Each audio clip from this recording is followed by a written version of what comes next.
Le corps, l'âme et l'esprit au cœur des nouvelles créations picturales d'Amandine Huger, l'artiste, à travers sa dernière exposition baptisée Artère, invite à une méditation. Paul-Henri Scoll et Bruno Poncio-Villon étaient aux premières loges.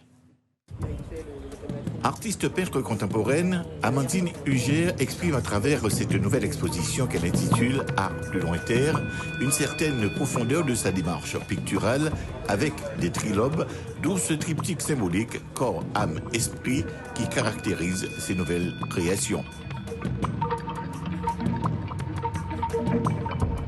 L'exposition est axée sur le trilobe, le symbole qu'on retrouve qui recouvre tous les corps présents sur les œuvres. Cette jonction triple, en fait, c'est vraiment la base de la structure du vivant.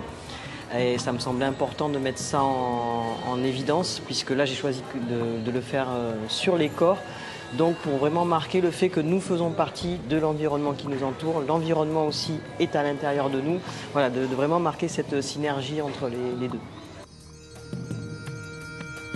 L'artiste peintre puise dans l'héritage de l'art africain et la Renaissance explore avec acrylique, huile et vernis sur divers supports rigides.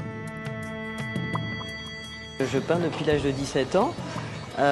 J'ai commencé avec ce que je trouvais un peu chez moi, donc avec du vernis, de la peinture, tout ce qu'il y avait dans le garage. Là-bas, je suis autodidacte, donc voilà, j'ai un peu commencé à faire ma cuisine. J'ai eu la chance d'exposer assez tôt mon travail, donc d'avoir des retours du public sur mes créations. Donc ça m'a fortement encouragé.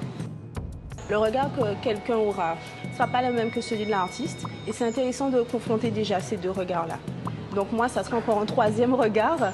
Donc voilà, on confronte les regards, mais c'est bien de confronter avec l'artiste. Parfois, on se rend compte que ce qu'on a vu, ce n'était pas la démarche de l'artiste et c'est très intéressant. Sa technique est un savant mélange de sable de peinture iridescente et poudre d'or, créant des toiles vivantes où figuratifs et penseurs se côtoient. Une exposition originale qui incite à une profonde méditation avec une artiste très persuasive qui ne demande qu'à échanger sur sa démarche picturale et c'est à voir en ce moment à la Wawak, le Gosier.